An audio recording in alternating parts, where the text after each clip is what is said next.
Hoy el tema de la palabra lo voy a partir en dos. Hoy voy a predicar la primera parte del mensaje y el miércoles, si Dios me lo permite, predicaré la segunda parte. Hoy vamos a predicar sobre el siervo del sumo sacerdote llamado Malco. Aleluya. ¿Podemos decir un fuerte amén? Amén. Las hermanitas que dejen ya de hablar una con la otra. Gloria a Dios. Bien, miren, la historia de Malco no es solamente la historia de un hombre herido, sino es la historia de un hombre donde sus sueños fueron casi mutilados. La oreja cortada no era solamente una herida, era un sueño, gloria a Dios, destruido. Así que yo voy a leer en el Evangelio de San Juan, capítulo 18, versículos 10 y 11. Dice así la palabra del Señor. Entonces Simón Pedro, que tenía una espada, la desenvainó e hirió al siervo del sumo sacerdote y le cortó la oreja derecha. Y el siervo se llamaba Malco. Jesús entonces dijo a Pedro: Pedro, mete tu espada en la vaina. La copa que el Padre me ha dado, ¿no la he de beber? Y dice el Evangelio de Lucas, capítulo 22 y versículo 51. Y tocándole la oreja, Jesús lo sanó. Amén. Que Dios añada bendición a su palabra. Amén. Hoy voy a predicar del verdadero milagro que ocurrió en el Getsemaní. Y voy a empezar así este tema con una verdad poderosa. Y me gustaría que pusieras atención para que después, más tarde, puedas entender la profundidad de este mensaje.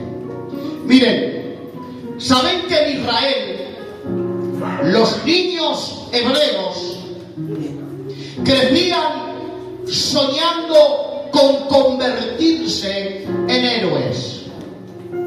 Desde muy pequeños, los niños judíos escuchaban historias de hombres valientes que defendieron a su pueblo. Hombres como Moisés abriendo el mar, o como Josué derribando murallas, como David venciendo gigantes, como Sansón derrotando ejércitos. El sueño de muchos niños era crecer y convertirse en defensores de su nación, en hombres de honor, en hombres valientes.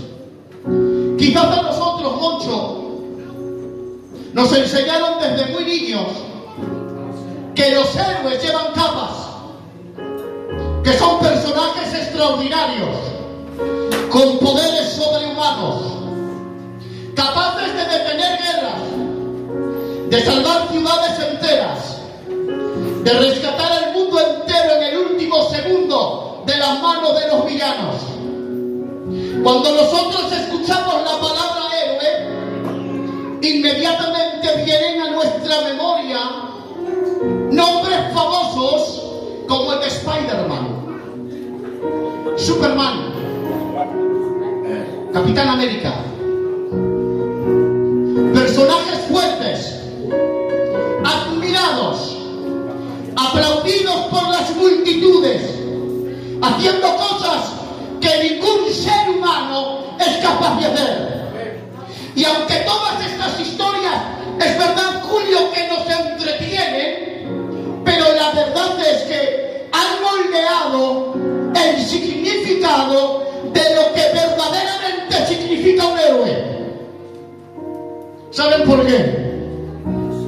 Porque los héroes de los niños de Israel eran muy diferentes.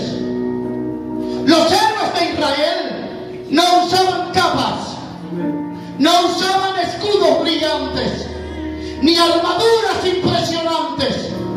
No necesitaban, escuchen, volar para cambiar a una nación. Porque en Israel, el verdadero héroe jamás se escondió detrás de una máscara, ni fue reconocido por su apariencia exterior. Su grandeza no estaba en lo que llevaba puesto, en el atuendo, sino en lo que cargaba por dentro. El héroe de Israel era aquel hombre que se ponía entre Dios y el pueblo. Los profetas descendían en aquel entonces con fuego, gloria a Dios, en sus labios, y traían la voz de Dios a una generación rebelde. Cuando el pueblo estaba perdido, ellos abrían su boca y traían el mensaje del cielo a la tierra. Pero escuchen ahora, el sumo sacerdote hacía algo todavía más profundo, hacía algo todavía más conmovedor, tío Julio. Mientras unos levantaban espadas, los sumos sacerdotes levantaban intercesión. Mientras unos luchaban contra enemigos, el sumo sacerdote entraba a batallar peleas espirituales delante de la presencia de Dios. Y entraba, escuchen, llevando la nación en su corazón. Sobre su pecho, dice la Biblia, que estaban los nombres escritos de las 12 tribus de Israel. No como un adorno religioso, sino como un recordatorio de que el pueblo de Israel vivía dentro de él.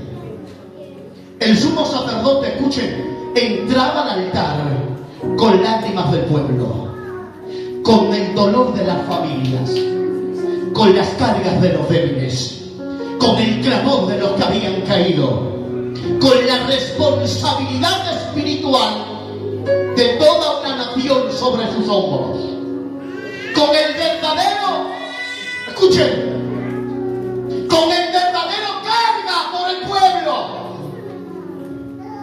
El sumo sacerdote, escuchen, lloraban por los que caían,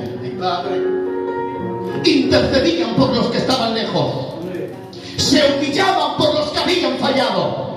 Y mientras el profeta decía, así dice Jehová, el sumo sacerdote decía, aquí está tu pueblo. Y a ver cómo resumo esto. Mientras uno bajaba la voz del cielo a la tierra, el otro levantaba un clamor de la tierra al cielo. Este era el héroe de Israel, y que todo niño quería ser. ¿Por qué? Porque a través de él, el sumo sacerdote, Dios perdonaría la ofensa de la gente. Por medio de él, Dios bendecería, o sí o no, al pueblo. Este era el verdadero héroe. Escuche, cuando un sumo sacerdote aparecía vestido con las vestiduras sagradas, el pueblo de Israel debería quedar profundamente atónito. Porque un niño hebreo, escuchen, cuando veía al sumo sacerdote con las 12 piedras, con la mitra, con el manto, con las campanillas de oro, creo que un niño se quedaría con la boca abierta, se quedaría inmóviles, llenos de asombro, mirando cada detalle con atención. Y escuchen, cuando pasaba el sumo sacerdote, los niños lo señalaban, los niños lo anhelaban, se llenaban de inspiración. Y posiblemente los niños hebreos podían decir, Goncho, quiero convertirme como el sumo sacerdote, es lo que quiero ser, algún día voy a servir a Dios así. Este era el héroe de Israel. Y yo estoy seguro ahora de que Marco, aquel muchacho, también soñó desde muy niño, anheló ser parte de aquello. Marco creció historias del templo. Quizás desde muy niño Marco soñaba con estar cerca del lugar santo, cerca del altar, cerca de la gloria. Marco soñaría con estar delante del altar, con vestiduras limpias, con el incienso en sus manos. Desde muy niño Marco no veía el templo como un edificio más, sino como el lugar donde el cielo tocaba la tierra. Marco soñaría con puertas que solo muy pocos podían entrar y con vestiduras que muy pocos podrían vestir. Y aunque la Biblia, escuchen bien, no cuenta toda la historia de Marco, sí nos deja ver algo impresionante. Marco, aquel niño que soñaba con ser algún día, terminó sirviendo dentro del templo, muy cerca del sumo sacerdote. Él estuvo cerca de la religión, cerca del templo, cerca de las ceremonias, cerca de las liturgias, cerca de los líderes, porque era el sueño de todo niño. Pero escuchen ahora esto, porque ahora viene lo chungo. No era fácil llegar a ser sumo sacerdote en Israel. No cualquiera podía ocupar este sitio. No cualquiera podía tener este cargo en Israel. Porque el cargo de sumo sacerdote no se regalaba. No bastaba solo con desearlo. No bastaba solo con soñarlo. Había requisitos establecidos por el mismo Dios. Y el primero y el más importante que yo veía en la Biblia es que tenía que pertenecer al linaje de Aarón. Tenía que venir de la tribu de Leví. Y aunque alguien tuviera pasión, y aunque alguien tuviera entusiasmo, y aunque alguien dijera desde muy niño, este es mi sueño, si no tenía el respaldo del linaje, jamás podría ejercer el sacerdocio. En Israel, el deseo no era suficiente. Si la sangre no provenía de la línea sacerdotal, nunca podría ministrar delante del altar. Así que podía amar el templo, servir a sus atrios, aspirar lo santo, pero sin el linaje correcto, el sacerdocio siempre estaría prohibido para él. Porque en aquellos días el sacerdocio no se obtenía por talento ni por esfuerzo, no, sino por linaje, por descendencia. Y yo digo, aunque el fuego ardiera en el corazón de muchos niños, si no llevaba la marca del linaje, jamás podría ocupar un lugar de tan santo. Así que, jóvenes de Israel, a jóvenes de Israel, el templo podía estar cerca de vuestros ojos, pero sin el linaje correcto, el altar seguirá estando lejos de vuestras manos. Podéis caminar entre las piedras del templo, pero jamás sostener el fuego del altar sin el linaje señalado. Podéis tocar los muros del santuario, pero jamás tocar la llama que Dios encendió para los escogidos. Así que, jóvenes de Israel, las piedras del templo podrán ser tocados por todos, pero el fuego del altar solo descansará sobre los escogidos. Porque sostener el fuego se necesita marca, se necesita llamado, se necesita consagración y se necesita esfuerzo. Y aquí está lo poderoso, Santiago, lo que el Señor me enseñaba estos días. No todo lo que el hombre desea está preparado para sostenerlo. digo de otra manera, no todo lo que tus manos anhelan, tu espíritu está preparado para cargarlo. Sí, porque hay personas que quieren posiciones, pero no tienen carácter. Quieren plataforma, pero no tienen proceso. Quieren autoridad, pero no tienen obediencia. Quieren el privilegio sin pasar primero por la preparación. Y yo digo algo, hay sueños que son buenos, pero si Dios no te capacita para cargarlos, terminará destruyéndote en vez de bendecirte. Hay maestros, hay bendiciones que destruyen a quien no está preparado para administrarlas. Así que, señores, pastor, lo que hoy deseas con desesperación, mañana puede aplastarte por falta de preparación. Porque no todo ascenso es de bendición cuando tu mente sigue siendo pequeña. Hay puertas que Dios no abre. ¡Ay, Padre! No porque Dios quiera destruir tu sueño, no,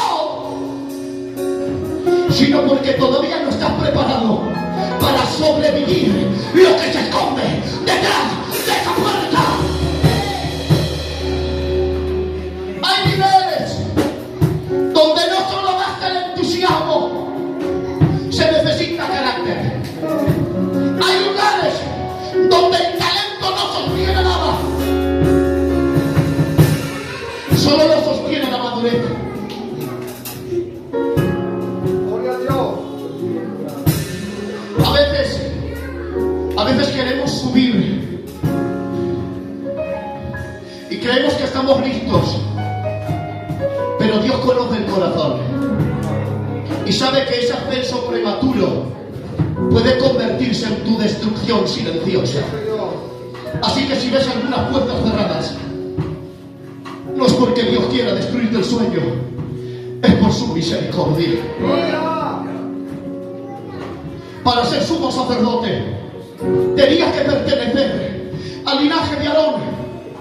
Marco cumplía con este requisito. Escuche, que Marco no era romano, como algunos creemos, como algunos les han enseñado que no. Marco era siervo del sumo sacerdote, probablemente Caifás. Por ende se entiende, tío Julio, que Marco pertenecía al entorno religioso judío de Jerusalén. Los soldados romanos también participaron en el arresto de Jesús.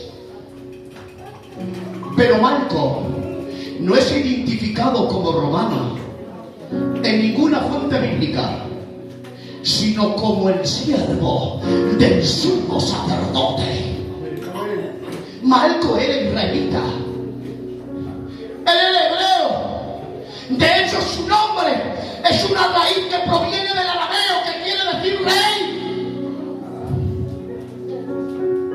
Marco venía del linaje sacerdotal. Curiosamente, Marco fue seleccionado, escuchen, para conocer y aprender la Tanaj, la Torá, el Talmud. El Talmud era donde de alguna manera los sumos sacerdotes guardaban todos los preceptos de Dios y todas las leyes judías y todas las costumbres. Pues Marco se sabía todo esto. Mire, yo no sé si ustedes sabían esto, pero un niño israelita, Santiago, con 12 años, ya se sabían los 5 libros del Pentateuco de memoria. Escuche, un niño israelita se conoce de memoria Génesis, Éxodo, Levíticos, Números y Deuteronomios. Se sabían la Torá de memoria, estudiaban mucho, tanto que a la edad de 12 años tenían que exponer en la sinagoga todo lo que ellos sabían o todo lo que ellos habían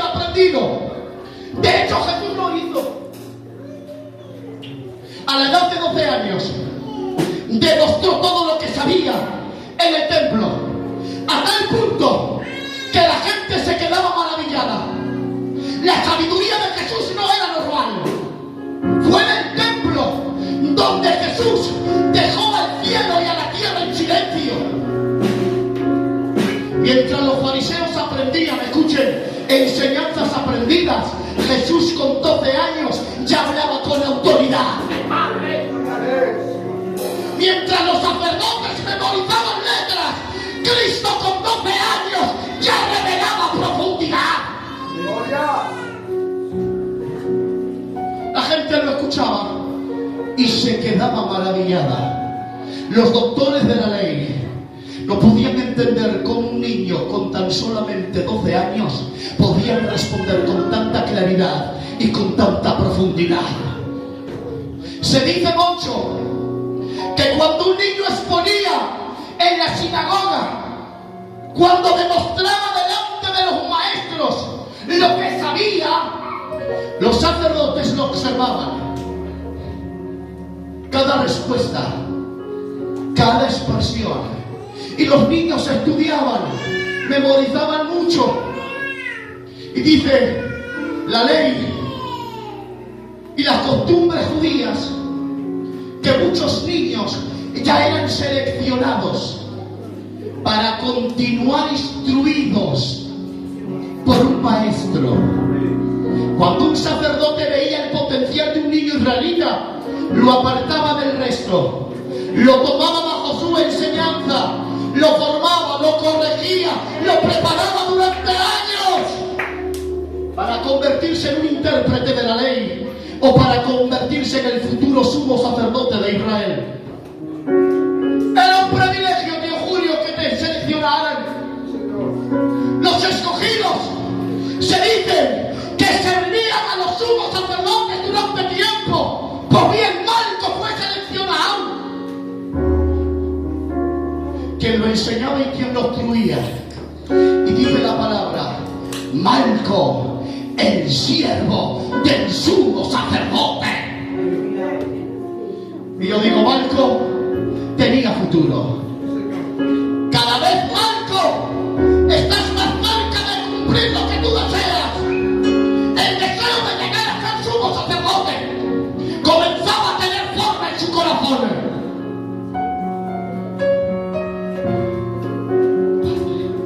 Pero antes de vestir túnicas sagradas, Malco, antes de entrar en lugares reservados, Malco tenía que servir.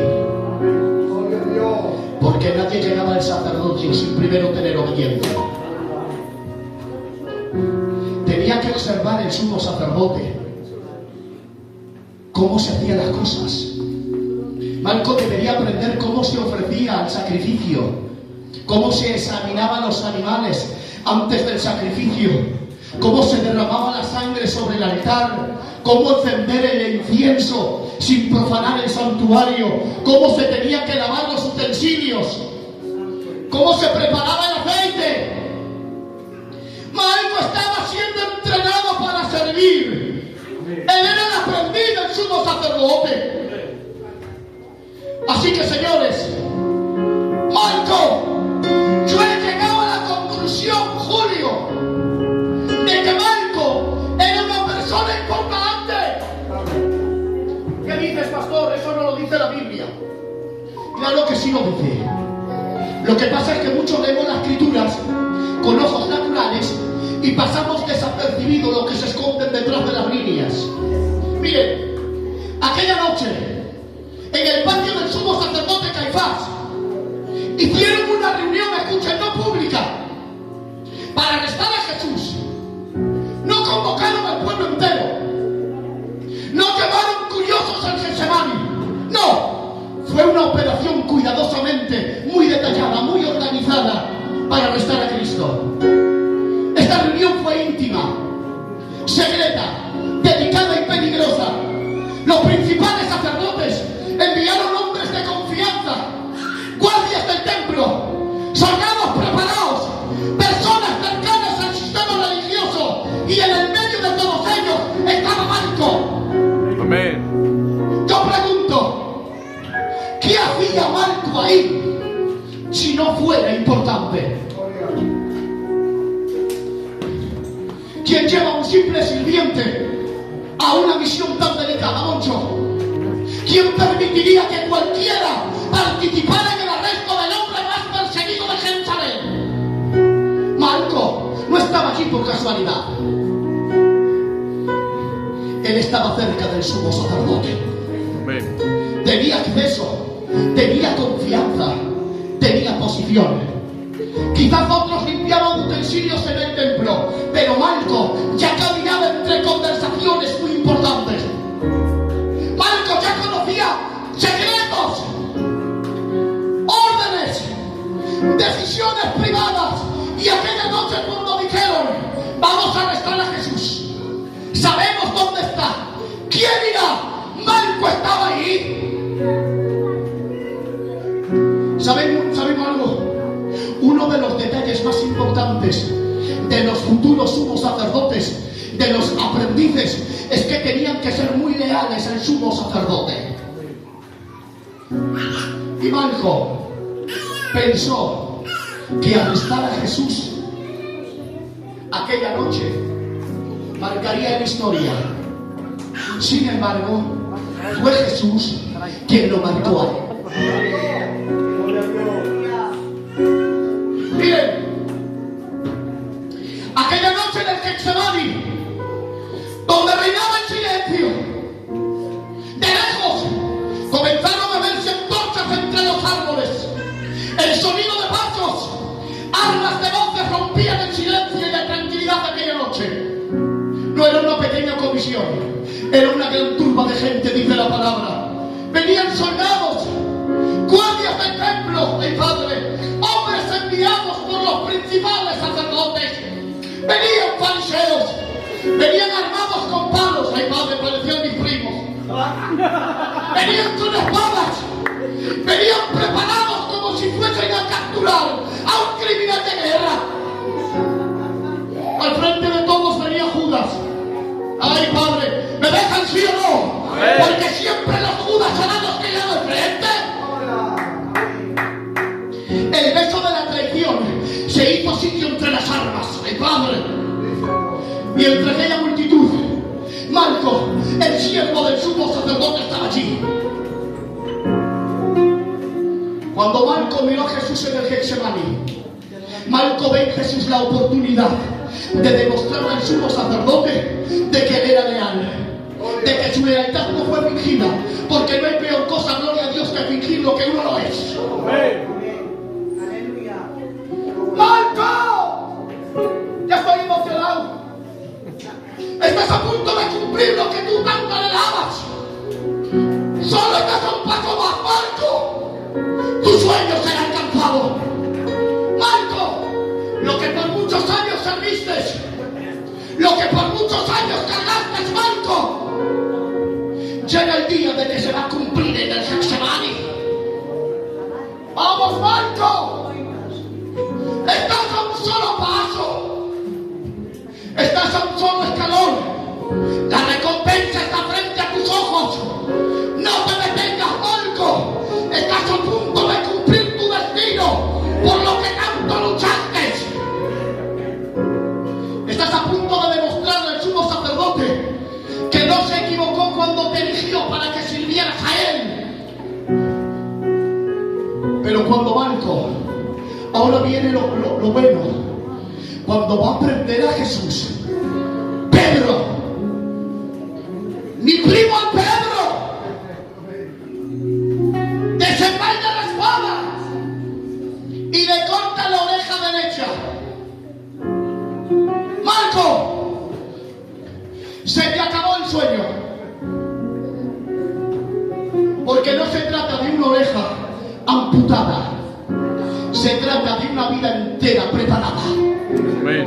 La historia de Malco no es solamente la historia de un hombre herido, es la historia de sueños mutilados.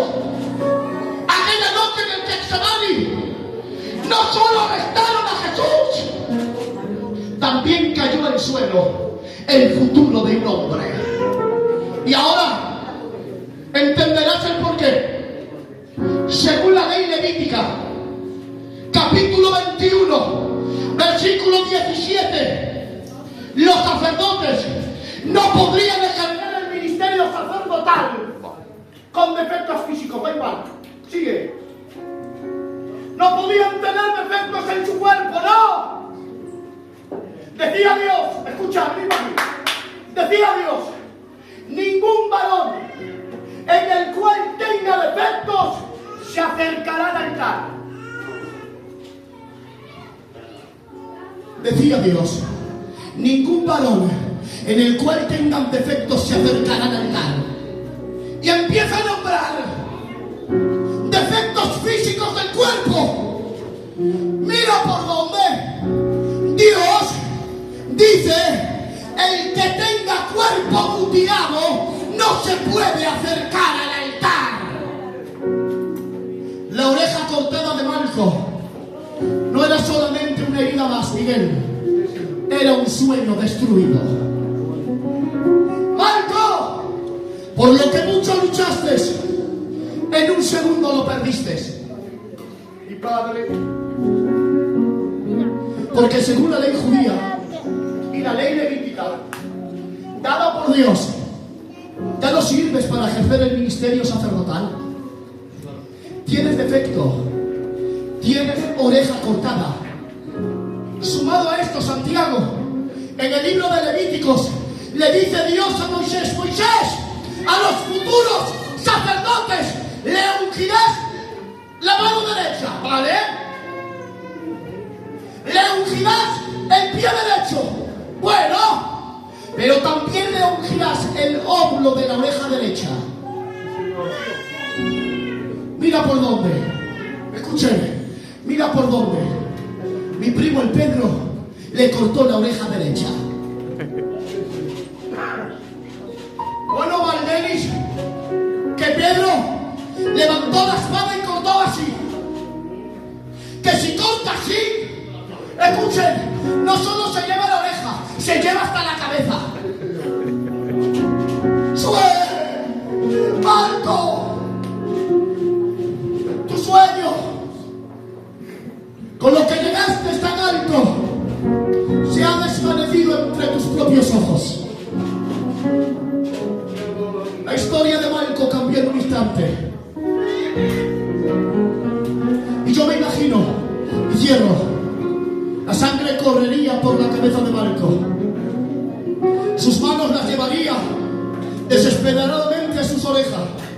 Malco gritaba no solamente de dolor, gritaba de desesperación, mucho. Porque en aquel momento sintió que todo había terminado.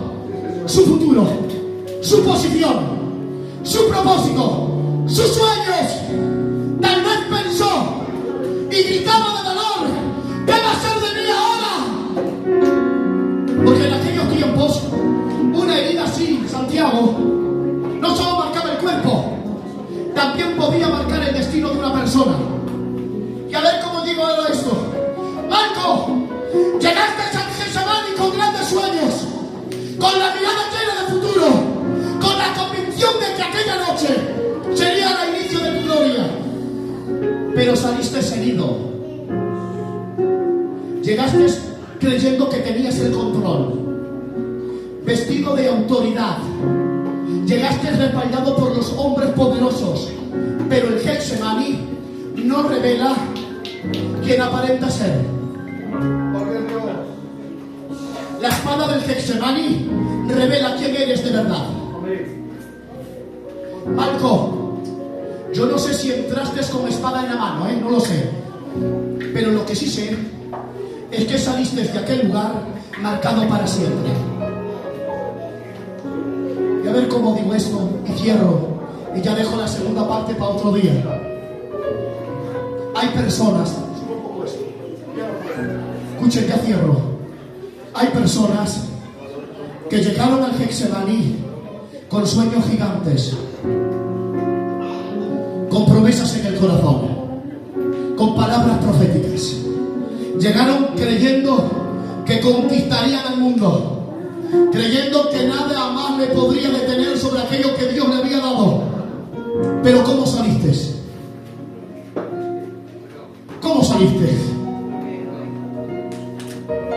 saliste herido, saliste con el alma mutilada, saliste con la fe sangrando, saliste con sueños destruidos.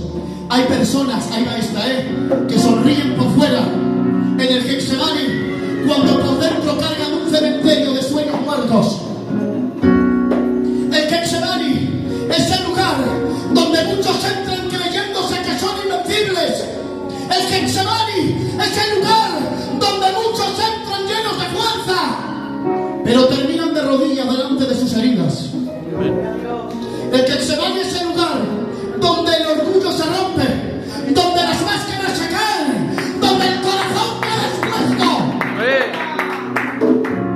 El Getsemaní, muchos llegan confiando en su capacidad como Malco, pero salen entendiendo lo frágiles que ellos son.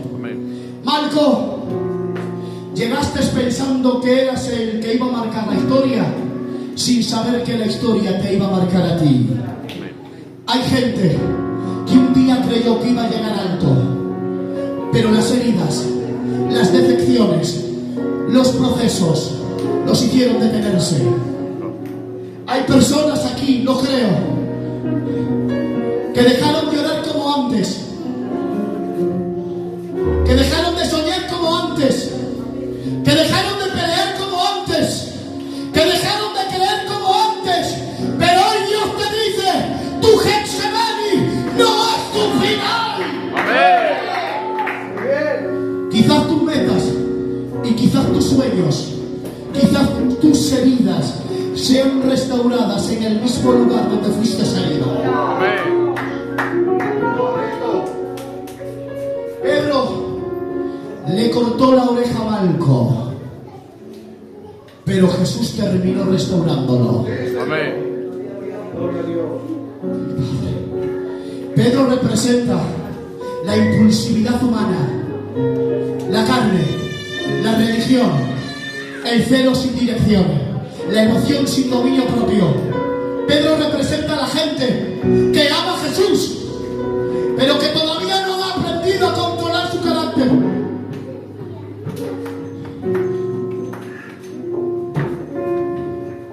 Cristo lo restauró. Y hay algo que me encanta, y cierro. Son las 8:20. Lo siento, pero me llevo una semana estudiando este tema y me estoy saltando medio mensaje. Dice Cristo: Pedro, esta es buena, Pedro, mete tu espada en la vaina.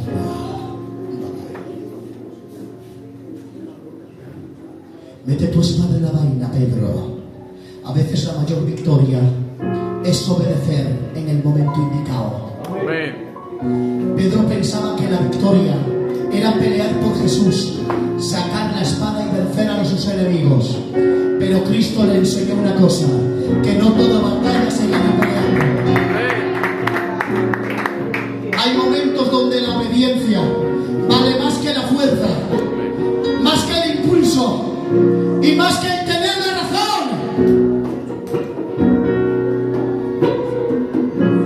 Miren, hoy la voz de Cristo es la misma. Hay decisiones que parecen derrota delante de los hombres, pero delante de Dios son actos de fe. Callar, escuchen, callar cuando eres criticada y no responder, eso, ¿sabes lo que es? Guardar la espada en la vaina. Ahí va esta: perdonar a aquellos que te hicieron daño, no guardar rencor, es guardar la espada en la vaina. Esperar cuando quieres correr, eso es guardar la espada en la vaina. Amén. Perdonar y no vengarte de aquellos que un día te dijeron, eso es guardar la espada en la vaina. Porque la obediencia en el tiempo correcto evita heridas innecesarias. Y lo voy a decir, caramba, no estamos para herir a nadie. ¡Ay, Padre! No estamos para herir a nadie. Estamos para sanar heridas. ¡Lo digo! Si no te quieres parecer al samaritano, sacerdote ni levita. Porque hay quienes no son samaritanos, no ven heridas, hay quienes las provocan. Y Dios te llamó no para provocar heridas, sino para sanarlas. Dale ese fuerte aplauso para Dios.